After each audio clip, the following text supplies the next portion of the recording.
Okay. So people are going to continue to trickle in, but luckily we're going to be recording this and posting online. So if you do have to leave early or you got here late, that's okay. You'll be able to catch the full presentation shortly afterwards. We'll follow up with everybody via email. Thanks for being here. My name is Jacob Falkenberg. I'm Communications and Member Services Director at Venture Portland. And for those of you that don't know, Venture Portland is a nonprofit that supports Portland's 50 neighborhood business districts.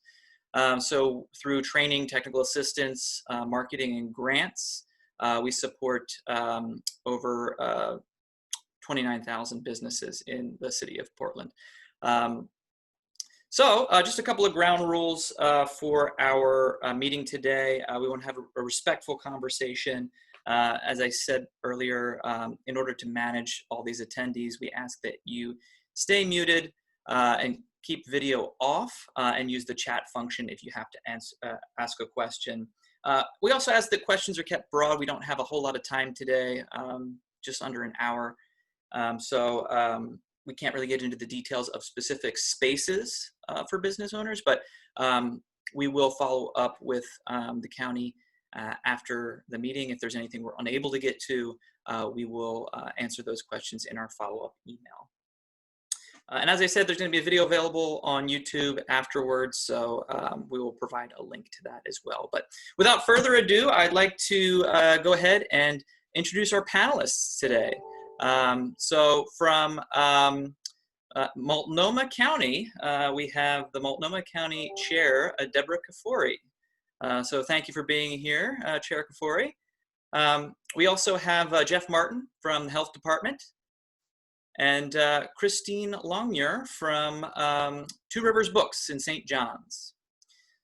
So thank all our panelists for taking the time. I'm sure it's been a crazy week or a crazy couple of months, or it feels like a crazy couple of years with all the things that have been happening. But we'll dive right into it.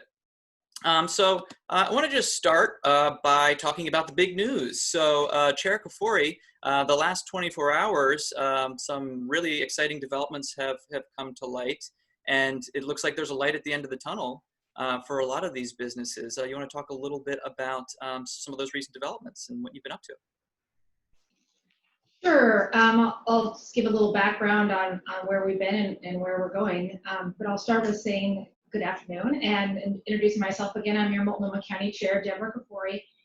And I want to thank you and your team for inviting me to join you today. And before we get started on all things COVID, I just wanted to take a quick moment to thank Venture Portland and the Gateway Area Business Association.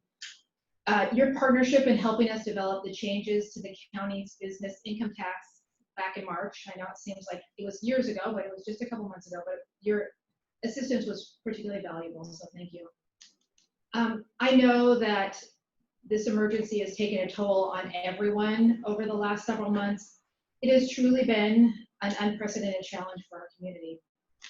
It's been devastating for people who've lost their jobs, lost their businesses, and those who are worried about how they're going to continue to make ends meet.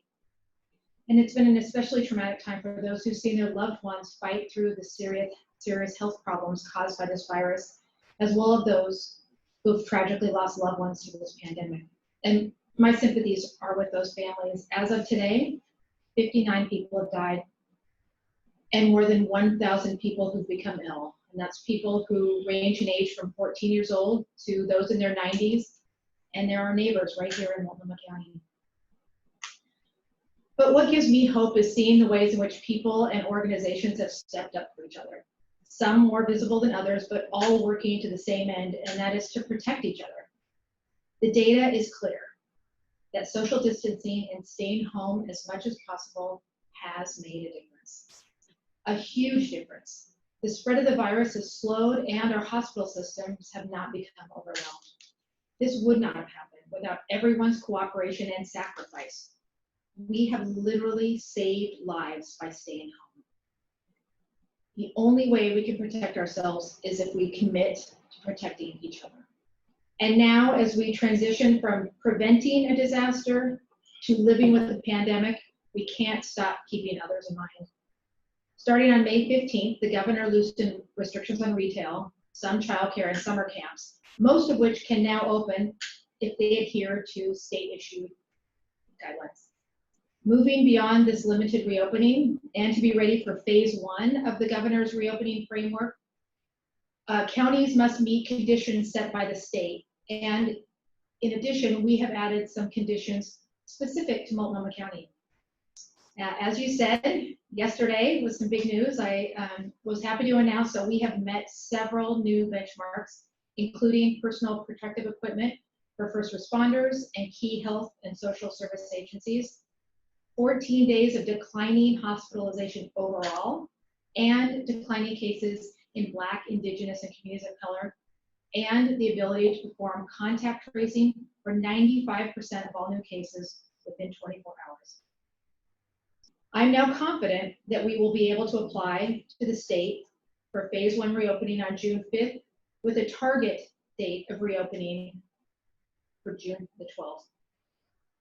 The key point I want to make is that all of our public health professionals are using data to inform our decisions.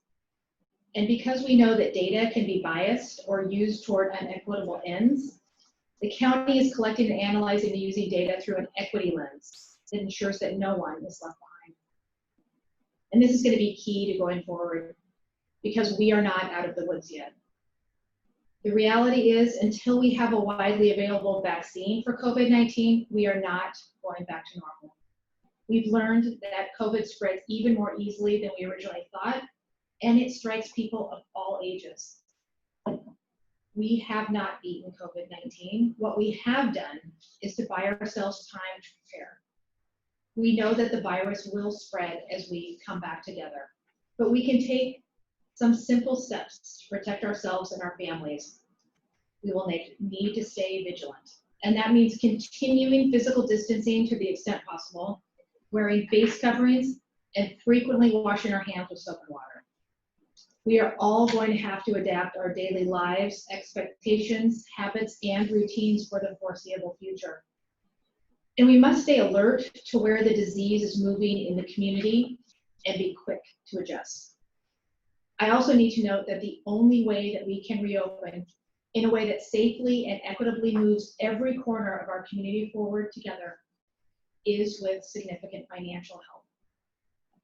$1.7 billion has been allocated to regional governments in Oregon through the Federal CARES Act package. Multnomah County, despite having 20% of the state's population and 40% of the deaths, received only 2% of the total CARES Act funding. As the public health authority leading our region through this pandemic and the largest safety net in the state, that is nowhere near enough. The blunt calculation used to allocate these funds has hurt the people of Multnomah County and risks undercutting our ability to reopen and recover safely. To that end, I assure you that I am working with elected leaders at every level of government to ensure that we have the resources we need to respond. But we need to make sure that the message is being echoed by other leaders in the community, like the folks on this call today. I do want to acknowledge that Multnomah County is not the only organization that is suffering financial hardship right now. Many, if not most, of the small businesses that make our community unique and vibrant are teetering on the edge. Federal programs like PPP have been ill-suited for the restaurant industry and extremely hard to get, especially for minority-owned businesses. Local resources at this point are scarce, and we face an uncertain future, not knowing when a vaccine or effective treatment will be widely available, or how consumers will respond, even as we reopen. That's why I'm eager to talk to you today, and why I've had similar conversations with business organizations over the past few weeks. And the conversation won't stop after today. Over the coming weeks, we are partnering with Prosper Portland to hold listening sessions with sector and culturally specific groups to learn more about what we can do collectively to help. And we're actually co-hosting with Venture Portland a session on June the 10th. I believe the best thing for business is to make sure that we have the strategies in place to continue limiting the spread of the virus, as well as the infrastructure in place to rapidly respond to future spread. Customers will come out when they feel safe, and they will only feel safe if they trust that the measures recommended by public health leaders are being used. We've been extremely effective so far in flattening the curve, and I want to thank everyone again for all the work that people have done, but we need to keep it up. We're trying to hold fast, and our strength comes from pulling together. So we can and we will get through this, but only if we do this together. Thank you. That's really great information to know, Chair. I feel like it's been a long road to get to this point. We still have a long way to go, but it's good to see that we're making progress on getting everybody back to business safely. So with that, for the folks that aren't aware, could you talk a little bit about what phase one means, how many phases are there total, and who is actually eligible to reopen on this upcoming phase? Sure, and as I said, on May 15th, the governor reiterated that some of the retail that she closed, daycares and summer camps would be available to reopen. And that's a lot of people, a lot of new businesses, and a lot of people on the road. So we know that we were kind of using that as a phase 2.5, or sorry, phase 0.5 as we move forward. So we also have, as we know, all non-essential medical procedures and some other activities that were not required to close under the governor's Stay Home, Save Lives order. So the state has indicated that the phase one businesses include in-person dining at restaurants and bars, because we know that takeout has been open the whole time, gyms, and personal services like salons. The state has not yet set the specific guidelines for businesses that must be followed. And then there's a 3-week time period, 21 days at least, before phase 2 can begin. And the phase 2 guidelines are still being finalized by the state. It's my understanding that they're going to be coming out with those tomorrow. We'll see.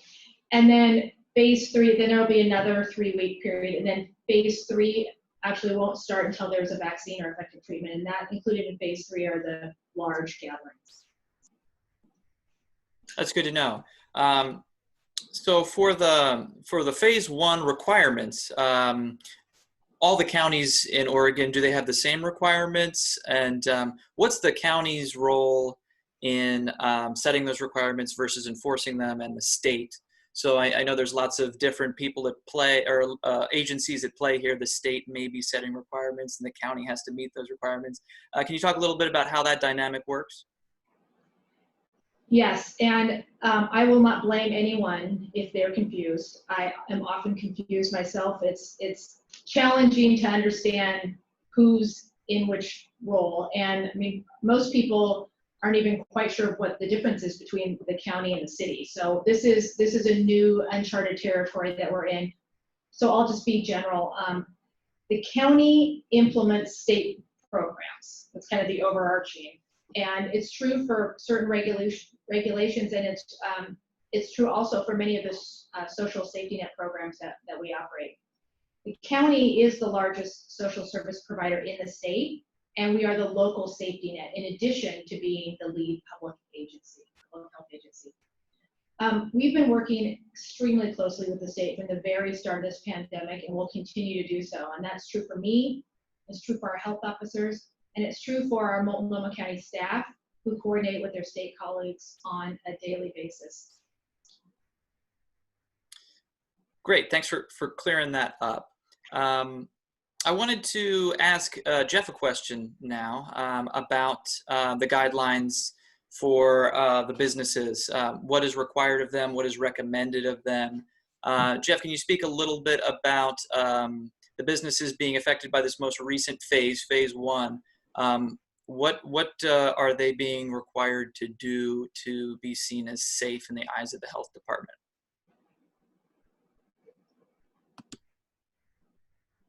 Oh, great question. Yeah, so primarily they're looking at making sure people can shop at facilities safely, having enough setbacks between people, physical distancing, no longer social distancing, but just making sure that, they can move from aisle to aisle or at a restaurant, have enough distance between table to table. So it's really kind of making sure that there's a distance between everyone, having proper protective gear as well available to the restaurants or even to the retailers to ensure that they can limit any potential spread of COVID through the community.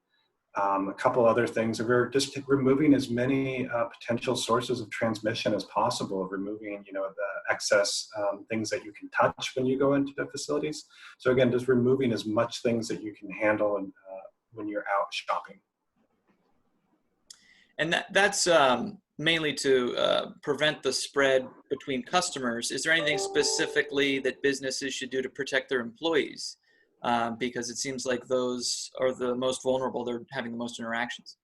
Yeah, again, yeah, and it kind of goes back to, how you treat the customers is how you want to treat your employees, of making sure that they have that physical distancing between each other.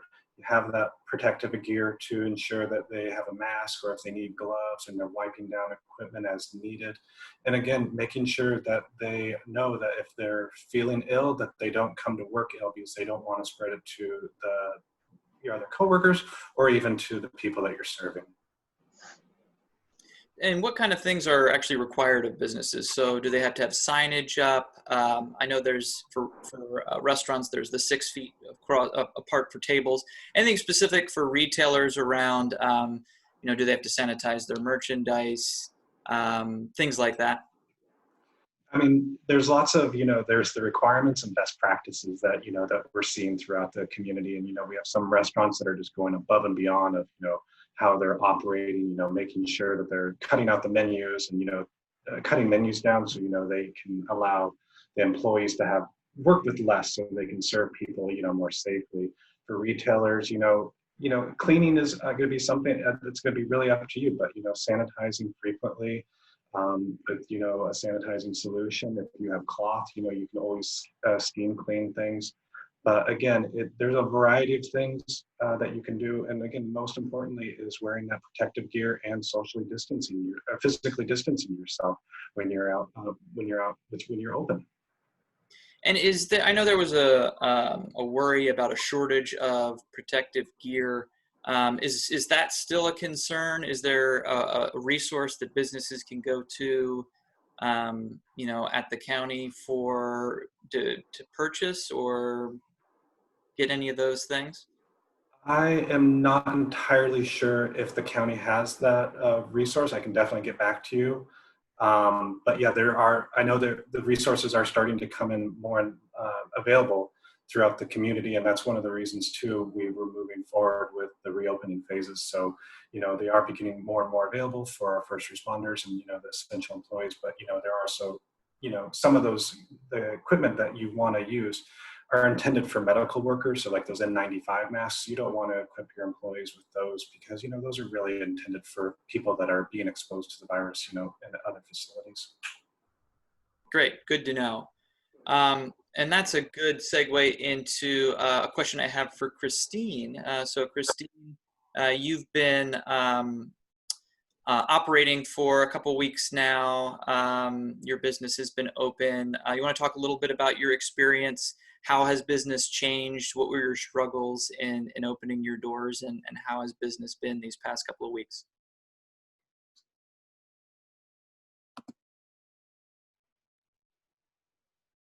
Oh, I think you might be muted. There you go. That's a lot to unpack. I guess I'll start with how our business has changed. We have moved almost all sales online. We are also doing over the phone sales, no contact pickup. We have a table at the front door. People call us and tell us they're coming. We put their package on the table and they take it away. We also have redesigned our windows so that window shopping is a real thing. Yeah, and then basically, since we've opened, we're going very slowly. We're shopping by appointment only right now so that we can really limit the number of people who come into the shop. We're also making our employees, before they start their shift, they wash their hands, they put on their mask. And I would say that the biggest struggle we're having is, do we say no mask, no entry?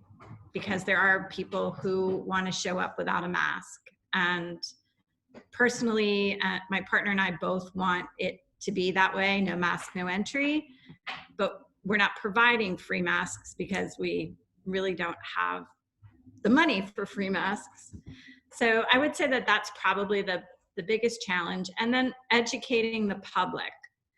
I can't tell you how many people try to come in the store every day. They're ready to shop and they're like, can't we just come in? And no, you can't just come in. You have to make an appointment.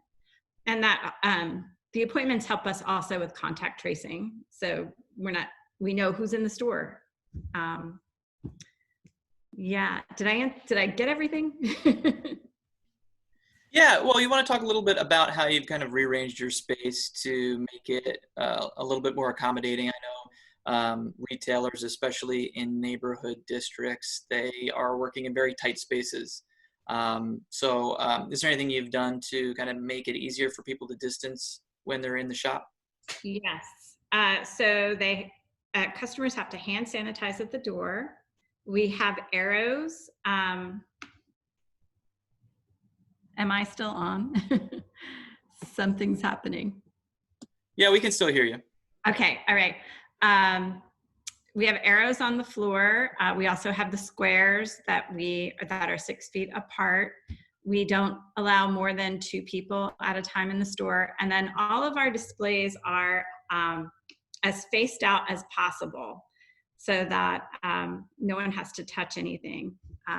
We've become expert hand sellers. Booksellers in general are expert hand sellers, but we've been even more hand selling. And then we have a table for people if they pick something up and they decide they don't want it, they leave the item on that table. If it's something that can be wiped down, we wipe it down. Otherwise, we leave it out for 72 hours. Great. That's really smart, especially at a bookstore. You know, it's really hard to purchase a book without picking it up, looking through it, and as soon as that happens, you know, there's the potential for contamination. So it's great to hear that you're being so vigilant there. You did mention contact tracing, so that actually reminds me of a question I had for Chair Kafoury. I know the contact tracing and testing is one of the requirements in order to, you know, move through the phases. You want to talk a little bit about the progress that's been made trying to get to those benchmarks?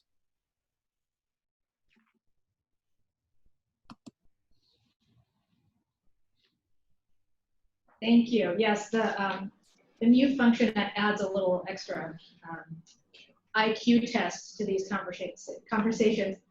I first want to just thank Christine for all the work that you've done to make the shopping experience safe for your customers and for your staff. And really, you're a model. When I hear stories like yours, it fills my heart with joy because I know that it's, you know, people who care and still want to stay in business that are going to help us get through this. So thank you. So contact tracing is definitely the story of the day. And in Multnomah County, we are, just as of right now, hot off the press, 48% of the way there on hiring the contact tracers that we need. And that means that we are on track to be able to apply by June 5th. And yes, as of yesterday, we just reached the 95% benchmark, which is required for all cases to have been contacted within 24 hours. That's great to hear that you're so close to that goal. I know it's a huge lift, especially in Multnomah County with, you know, the largest population in the state, trying to get enough people to do that kind of work in such a short period of time. So kudos on making good progress there. I also wanted to talk a little bit about open air. So Jeff, you might be able to speak to this. What are the benefits of having an open space versus being indoors? Do you know how the virus reacts differently in an enclosed space versus an open space? Should businesses be trying to move out onto the sidewalk? Should they be opening their windows? What's the recommendation there? Yeah, I mean, you really want to make sure that you have good airflow throughout your facility, and you're also maintaining that HVAC system, making sure that you change your filters often. Really want to, this is an airborne virus, and so when your people are coughing and sneezing, that's when you're really starting to see the virus spread throughout the area. So if you start putting up barriers, they talked about adding plexiglass into restaurants to create, isolate people in booths, really, so you can maybe not have 6 foot physical distancing, but then we really stop the particles from spreading around. But they really are saying that you want that you want a good air circulation, and so you can filter out those viruses in the air. I know we've been working with the Bureau of City of Portland Bureau of Transportation about the outdoor dining experience too in some of the downtown streets, and so we've been trying to get that happening as well too. So yeah, really trying to get as much airflow is really important in facilities to make sure you don't keep spreading COVID. And I know, Christine, you've been in contact with PBOT about trying to do some outdoor selling or outdoor kind of promotions or events. How's that been going? What's your ideas? And are they feasible in the eyes of the Bureau of Transportation? I don't know yet. I haven't heard back from them if it's a go. But we also have a lot of we represent a lot of St. John's artists, so we have a lot of craft people and makers. So we wanted to, and they haven't been able to sell anything because their items are not on our website. It's just been really hard for them. So we had this idea to have an Earth, Wind, and Fire outdoor craft fair where those people can be outside, and they, in the store, we usually take a consignment fee, but they would get all the money because they haven't been making any money. We've been making some money on the items that are on the website, but they've had nothing. And part of why I own a bookstore is that a bookstore is part of the community and it helps support the community. So we build partnerships with our crafters, our schools, our other stores, and that was the impetus for this outdoor fair, was to just help people get some sales. Yeah, when the weather starts to get nice like this, I think people are always trying to be outside as much as possible since we're cooped up all winter. So yeah, hopefully you can make some progress with that and kind of be a good case study for some other businesses that might be looking to activate their sidewalks or streets or parks or whatever might be in the immediate vicinity.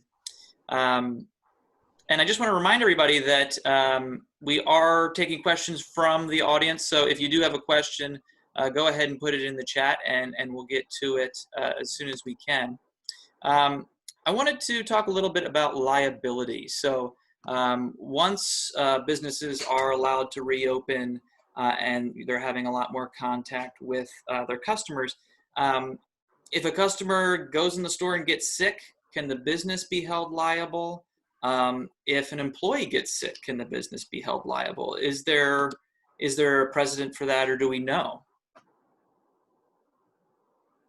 I suppose I'll take that question, and I will say that there are many, many trial lawyers across the country who are anxiously awaiting to test this out. I'm not a lawyer, so I can't give legal advice. I would definitely suggest that people do contact their lawyers. I know that there are cases that have already been filed, but I haven't seen any results yet to give any kind of guidance on what that might be. Jeff, any thoughts on that? Ditto. I'm not a lawyer. I know from experiences with foodborne illnesses, they really have to link the illness to the food, to the facility that served the food. So, you know, you have to have a series of events to show it came from one facility. But that's foodborne. So the COVID is definitely different, and you would definitely want to contact your insurance agent or whoever carries your insurance about this. Okay, it's a brave new world, so we're all going to find out together. Question came in for Christine, just about, and if you're comfortable sharing this information, what are your sales looking like in the past couple of months? Same as last year, down 25%, 50%, 75%. Yeah, how are you doing in that realm?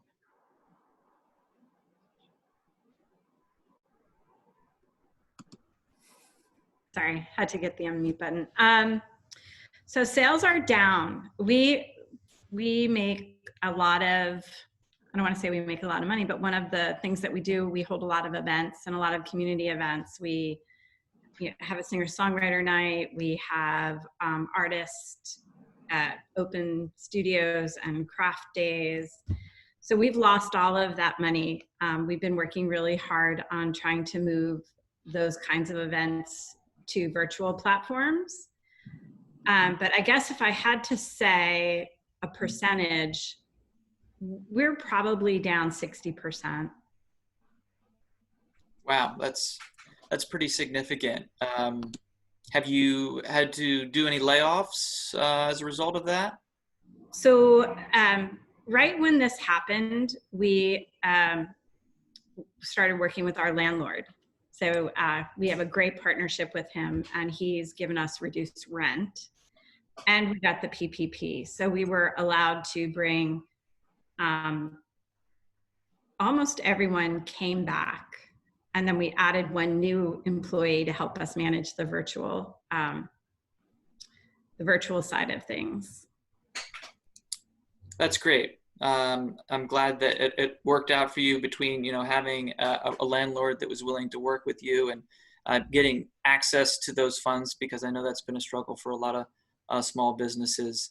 And that does remind me, Chair Kafoury, I know that the county had enacted a moratorium on residential evictions. Is there any plan to extend that to commercial evictions, or extend the amount of time that residents or businesses have before they have to, you know, start paying those bills?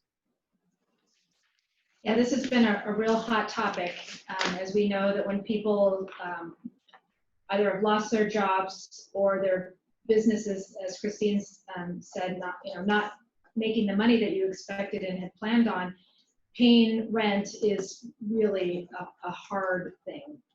So one of the very first things that we did the minute this pandemic hit Oregon was to put in place an eviction moratorium in Multnomah County. And so that was just for residential. We do understand that commercial and folks who have mortgages also need assistance, and that we believe is better handled at the state level. They have the tools necessary to institute such a law, and they are going to be having a special session. I'm hearing that the legislature will meet in special session sometime mid to end of June. So I would encourage people to reach out to their legislators, reach out to the governor, and talk about the things that folks need along the lines of having a commercial moratorium on rents. And I think that this just highlights a much bigger picture, which is that according to Multnomah County's eviction moratorium, as soon as the emergency order has ended, people will have 6 months to pay back the rent that they didn't pay. And we know that if folks don't have a job at the end of the time, they're not going to be able to pay back their rent in 6 months. So what we're asking is for Congress to step in with a huge package of rent relief, rent assistance across the country. This is the #1 priority of many elected officials, and that is there's a package that's going through the House, U.S. House right now, called the HEROES Act, and it includes about $100 billion of rent assistance that'll go across the country. And it's really going to take that level, I believe, of investment, or else you're going to see a lot more people who are losing their businesses and losing their homes due to this pandemic. So another way we can all be good activists and call out our elected leaders to help out. That's great. Great reminder. Yes, the squeaky wheel gets the grease. So everybody should definitely take that advice. Switching gears a little bit, I wanted to talk about how businesses are classified. So who sets that classification? Can they change that classification? There's been some gray area around different types of businesses. We have a question from an escape room. So, you know, they're kind of unique in their own sense. And if they were interested in being a part of the phase 1 reopening, what channels would they have to go through in order to change their classification? So there's a lot of really great questions from businesses. We're very creative in Oregon, and there are a lot of unique businesses that don't easily fit into one of these categories. So I understand why people, sometimes it's not as clear, am I phase 1, am I phase 2?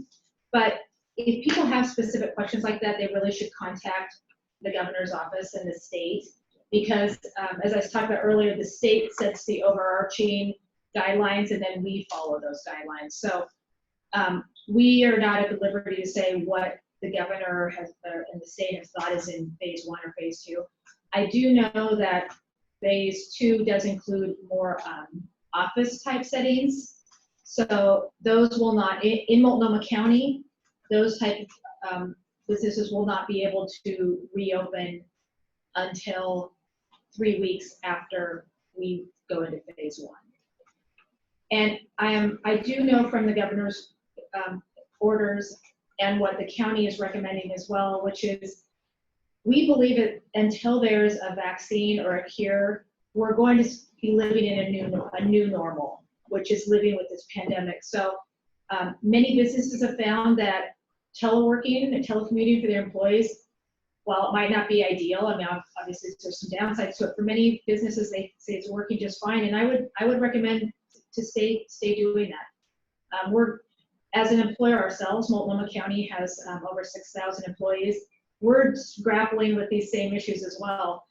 Who comes back? When? Do they come to the office? Do they continue to telework?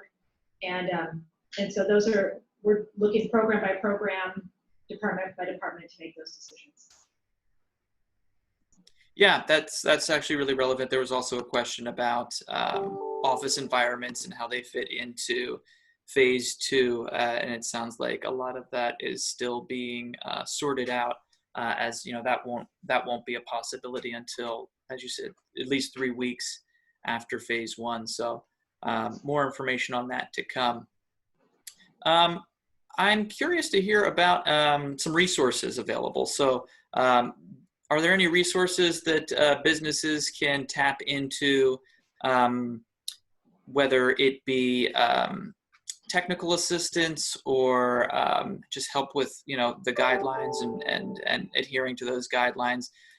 Is there a specific contact or service that's available to them to kind of help them prepare for, you know, June 12th, I think you said? Yes, and this is one of the areas that we're working on, and one of the reasons why I'm doing a lot of these virtual town halls, so I can hear from businesses about what kind of supports they need. And I know that it is going to be different sector by sector potentially.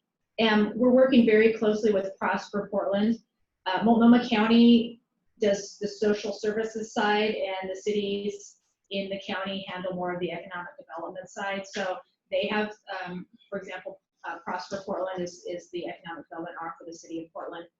but we're working very closely with them in holding a series of town halls over the next 2 weeks, sector by sector, and also reaching out to culturally specific businesses to learn what their needs are so we can help put together. I mean, ideally, it'd be great to have a call center so people can call in and have one number to call and have somebody at the other end of the phone able to, if not answer their question, direct them to where they can find the answers or get the answers for them. So those are the kind of ideas that we're looking at. Does that sound like it would work for folks? What's the, or is it just that people need a website to go to for a list of vendors who sell personal protective equipment that have been vetted by the county and the state, so you know that you're not going to be ripped off or buy faulty goods. And I'll just add that I know there's people on both sides. Either we're opening too soon or we're not opening soon enough.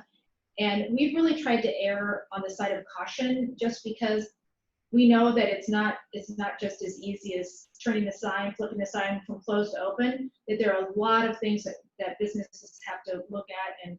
And Christine did a great job of outlining all of the different things that she's had to change in her practice. And we want to be as helpful as we can as a government. So that's why we would rather spend some time making sure that businesses are prepared, have the tools and the resources they need to keep themselves and their businesses, keep themselves and their customers safe. And then I'll just lastly mention in the chat, John Bashatinsky from my office has posted a link to a website. Oregon OSHA has a new COVID-19 virtual TEA, technical assistance for businesses. So that's another area that should be helpful. Great. Yeah, it's I very much appreciate it, since this is uncharted waters. Any help that businesses can get, I'm sure, is appreciated. But I think it's also important to recognize that consumers need some help, just kind of getting used to the new normal. I know there's been some resistance to wearing masks, or people don't understand the importance of it.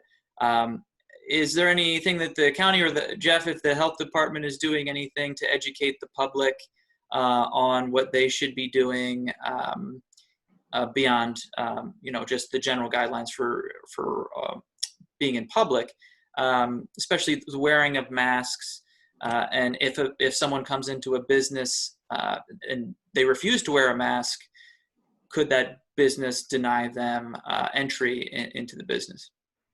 Yeah, so I mean, the county has has some resources on their website on the COVID-19 page, as well as the Oregon Health Authority, about what can you do when you need to leave your house, what precautions you can take to protect yourself and protect everybody else when you're going out to do your shopping. There are, and again, kind of how you spoke to, what do you do when you have somebody enter your shop and they don't want to wear a mask? There is guidance as well, specifically to business operators, about how you can ensure that there's as minimal conflict as possible by having proper signages out and making sure that people are aware that when you enter the shop, masks are needed, to just really kind of just set that expectation of like, this is what we need to do to protect yourself and our employees. And I thank you, Jeff, for that. It's really important to realize that we're all in this together, and it's going to take everybody taking personal responsibility for themselves. We can't, enforce our way out of this pandemic. We're going to all have to be responsible for ourselves, our families, and for the greater community. So, and that can be difficult if people don't speak English as a first language, or if they don't have access to the internet. So that's another piece that Multnomah County is heavily involved in, is making sure that we have materials that are available to all the, we're a very culturally diverse county, the most diverse county in the state. So we have to have materials available to everyone in all the different languages. And one interesting thing I've learned is that there are some languages that really don't even lend themselves to written materials. So you have to have oral presentation of the rules and restrictions and information to get the word out to people. So there's a lot of work to be done in that area too, which is one of the reasons why it's taken a little bit longer in Multnomah County to to get ready to reopen.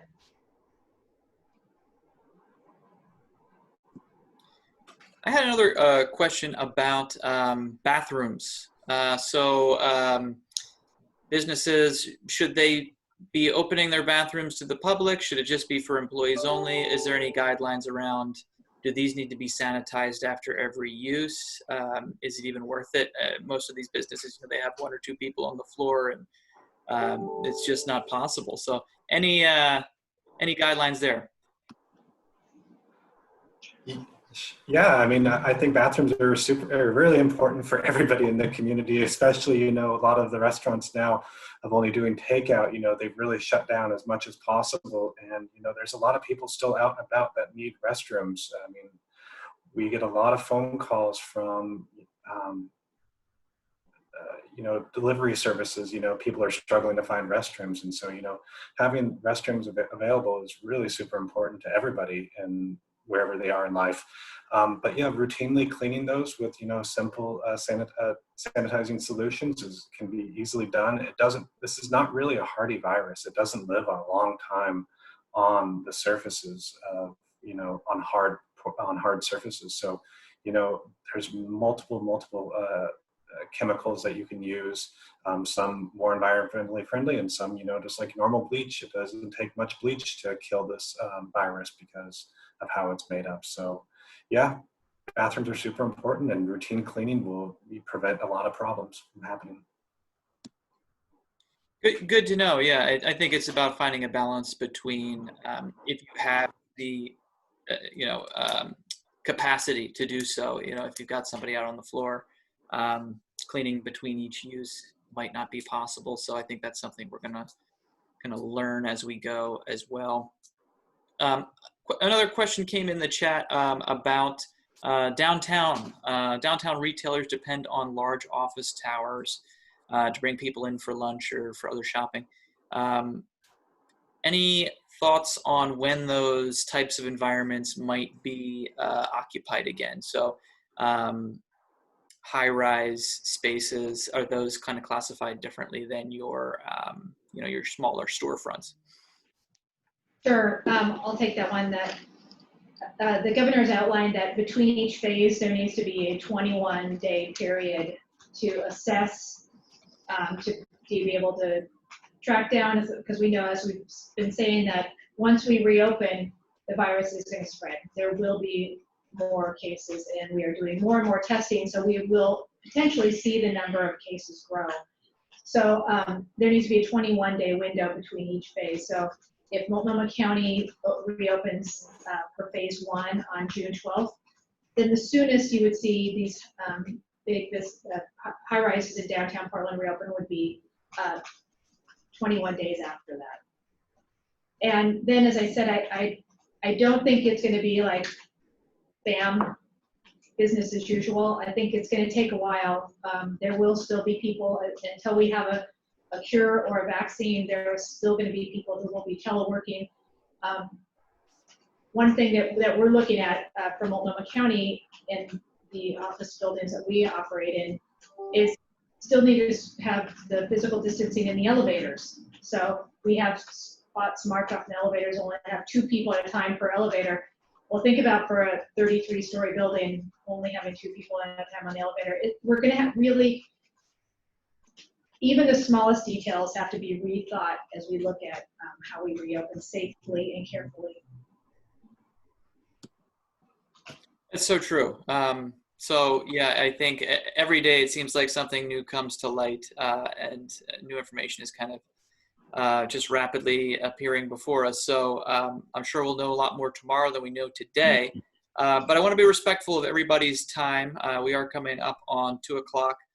So I just want to give each of the panelists an opportunity to just do some closing remarks before we say goodbye for the day. So why don't you go ahead and start, Christine?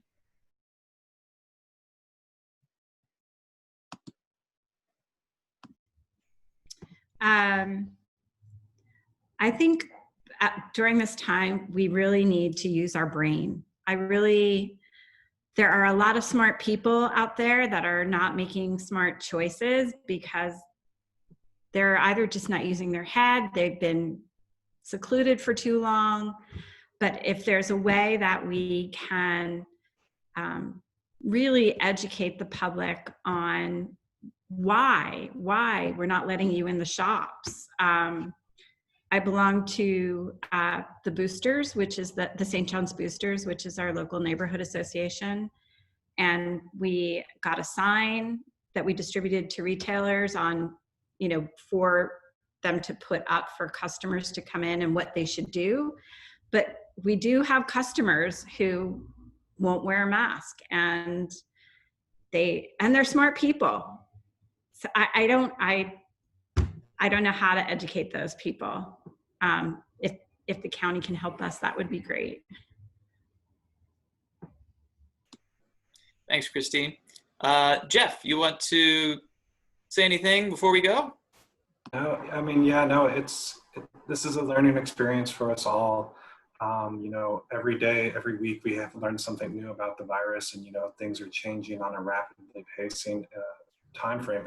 And, just being kind to everybody while we're all experiencing this, because, they may not know something new that just came out today, and it's going to be an adventure for the next period of time. I don't want to use a month or a week, so I'm just going to say a period of time. And Chair Kafoury, you want to have the last word, please? Thank you. I just want to give my deep appreciation for all of you for participating today, and I want to thank Christine and other small business owners like you who are really on the front lines and venturing out in this uncharted territory. I want to be able to give you as much support as I can, because I know it's scary, and the uncertainty, the loss of income, it all, and the fear for yourself and for your families. The county is trying, and as Jeff said, I would just say one thing that I think is really going to help us get through this is kindness and compassion, and understanding that people are trying to do their best. Hopefully they're trying to do their best while they're washing their hands regularly with warm water and soap, and wearing a face covering and staying 6 feet apart. Okay, well, that doesn't seem too hard, and Oregon's doing better than most, so hopefully we can keep that going. So I wanted to thank all of our panelists for taking the time to be here with us today, and everybody who is in attendance. Thank you for coming.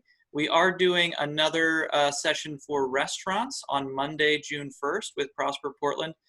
So if you are a restaurant, or a restaurant that's looking for some guidance, we will send out the link so you can register for that as well.